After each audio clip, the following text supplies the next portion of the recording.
IRCTC അവരുടെ Q2 result publish ചെയ്തിട്ടുണ്ട്. സെപ്റ്റംബറിൽ എന്തായി ക്വാർട്ടർ റിസൾട്ട് ആണ് പബ്ലിഷ് ചെയ്തിരിക്കുന്നത്. എമൗണ്ട് റെപ്രസെന്റ് ചെയ്തിരിക്കുന്നത് ലക്ഷത്തിലാണ്. ഇപ്പൊ ഞാനിവിടെ പ്രസന്റ് ചെയ്യുന്നത് കോടിയിലാണ്. അപ്പൊ നമുക്ക് നേരിട്ട് ഡീറ്റെയിൽസിലേക്ക് പോകാം. ഈ ക്വാർട്ടറിലെ റവന്യൂ ഫ്രം ഓപ്പറേഷൻ എത്രയാണ്? 1145 കോടിയാണ്. അതിന് തൊട്ട് മുമ്പുള്ള ക്വാർട്ടറിലോ 1159 കോടിയാണ്. നമ്മൾ ക്വാർട്ടർ ടു ക്വാർട്ടർ കമ്പയർ ചെയ്ത് നോക്കുവാണെങ്കിൽ ഒരു 1% റവന്യൂ ഫ്രം ഓപ്പറേഷൻ കുറഞ്ഞതായിട്ട് കാണാം. കഴിഞ്ഞ വർഷം സെപ്റ്റംബറിൽ ഉണ്ടായ ക്വാർട്ടറിലെ റവന്യൂ ഫ്രം ഓപ്പറേഷൻ എത്രയാണ്? 1063 കോടിയാണ്. നമ്മൾ ഇയർ ടു ഇയർ കമ്പയർ ചെയ്ത് നോക്കുമ്പോഴത്തേനും ഒരു 8% റവന്യൂ ഫ്രം ഓപ്പറേഷൻ കൂടിയതായിട്ട് കാണാം. അതുപോലെ കമ്പനിയുടെ ടോട്ടൽ ഇൻകം ഈ ക്വാർട്ടറിൽ നോക്കുവാണെങ്കിൽ 1208 കോടിയാണ്. അതിന് തൊട്ട് മുമ്പുള്ള ക്വാർട്ടറിലോ 1220 കോടിയാണ്. നമ്മൾ ക്വാർട്ടർ ടു ക്വാർട്ടർ കമ്പയർ ചെയ്ത് നോക്കുമ്പോഴത്തേനും ഒരു 1% ടോട്ടൽ ഇൻകം കുറഞ്ഞതായിട്ട് കാണാം. കഴിഞ്ഞ വർഷത്തെ ടോട്ടൽ ഇൻകം എത്രയായിരുന്നു? 1123 കോടിയാണ്. നമ്മൾ ഇയർ ടു ഇയർ കമ്പയർ ചെയ്ത് നോക്കുമ്പോഴത്തേനും ഒരു 8% ടോട്ടൽ ഇൻകം കൂടിയതായിട്ട് കാണാം. അതുപോലെ കമ്പനിയുടെ ടോട്ടൽ എക്സ്പെൻസ് നോക്കുവാണെങ്കിൽ ഈ ക്വാർട്ടറിലെ ടോട്ടൽ എക്സ്പെൻസ് എന്ന് പറയുന്നത് 757 കോടിയാണ്. അതിന് തൊട്ട് മുമ്പുള്ള ക്വാർട്ടറിലോ 778 കോടിയാണ്. നമ്മൾ ക്വാർട്ടർ ടു ക്വാർട്ടർ കമ്പയർ ചെയ്ത് നോക്കുമ്പോഴത്തേനും ഒരു 3% ടോട്ടൽ എക്സ്പെൻസ് കുറഞ്ഞതായിട്ട് കാണാം. കഴിഞ്ഞ വർഷത്തെ ടോട്ടൽ എക്സ്പെൻസ് എത്രയായിരുന്നു?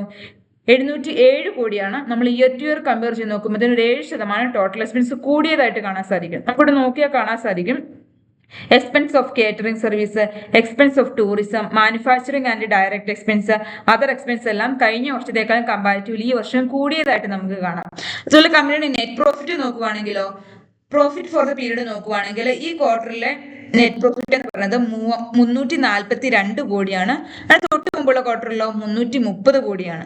നമ്മൾ ക്വാർട്ടർ ടു ക്വാർട്ടർ കമ്പയർ ചെയ്ത് നോക്കുമ്പോഴത്തേന് ഒരു 3% നെറ്റ് പ്രോഫിറ്റ് കൂടിയിട്ടുണ്ട്.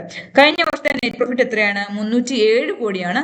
ഇയർ ടു ഇയർ കമ്പയർ ചെയ്ത് നോക്കുമ്പോഴത്തേന് ഒരു 11% നെറ്റ് പ്രോഫിറ്റ് കൂടിയിട്ടുണ്ട്.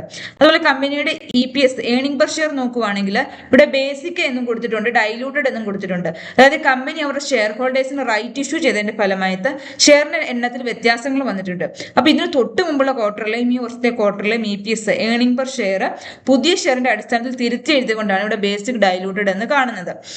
ഇപ്പൊ ഈ ക്വാർട്ടറിലെ EPS എത്രയാണ്? 4.28 ആണ് വരുന്നത്. തൊട്ട് മുമ്പുള്ള ക്വാർട്ടറിലോ 4.13 ആണ് വരുന്നത്. നമ്മൾ ക്വാർട്ടർ ടു ക്വാർട്ടർ കമ്പയർ ചെയ്ത് നോക്കുമ്പോഴത്തേനും ഒരു 4% EPS കൂടിയിട്ടുണ്ട്. കഴിഞ്ഞ വർഷത്തെ EPS എത്രയാണ്? 3.85 ആണ്.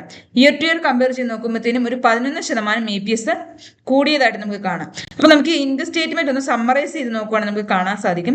Revenue from operation quarter to quarter negative ആണ്. ഇയർ ടു ഇയർ നമുക്കൊരു ഗ്രോത്ത് കാണാൻ സാധിക്കും. എക്സ്പെൻഡിച്ചർ ക്വാർട്ടർ ടു ക്വാർട്ടർ കുറഞ്ഞിട്ടുണ്ട്, പക്ഷേ ഇയർ ടു ഇയർ ഒരു 7% കൂടിയിട്ടുണ്ട്. Profit after tax quarter to ക്വാർട്ടറും ഇയർ ടു ഇയറും നല്ല രീതിയിൽ ഒരു ഗ്രോത്ത് ഉണ്ട്. അതുപോലെ EPSനാണെങ്കിൽ ക്വാർട്ടർ ടു ക്വാർട്ടറും ഇയർ ടു ഇയറും നല്ല രീതിയിൽ ഒരു ഗ്രോത്ത് ഉണ്ട്. ഇപ്പം നമുക്കൊന്ന് സമ്മറൈസ് ചെയ്ത് പറയുവാണെങ്കിൽ കമ്പനിക്ക് revenue from operation quarter to quarter negative 1% വരുന്നെങ്കിലും ഓൾമോസ്റ്റ് വേറെ എല്ലാ കാറ്റഗറി വെച്ച് നോക്കുമ്പോൾ ഒരു ഗ്രോത്ത് നമുക്ക് കാണാൻ സാധിക്കും. അതുപോലെ തന്നെ ഇയർ ടു ഇയർ നോക്കുമ്പോഴത്തേക്കും കമ്പനിക്ക് ഒരു ഗ്രോത്ത് നമുക്ക് കാണാൻ സാധിക്കും.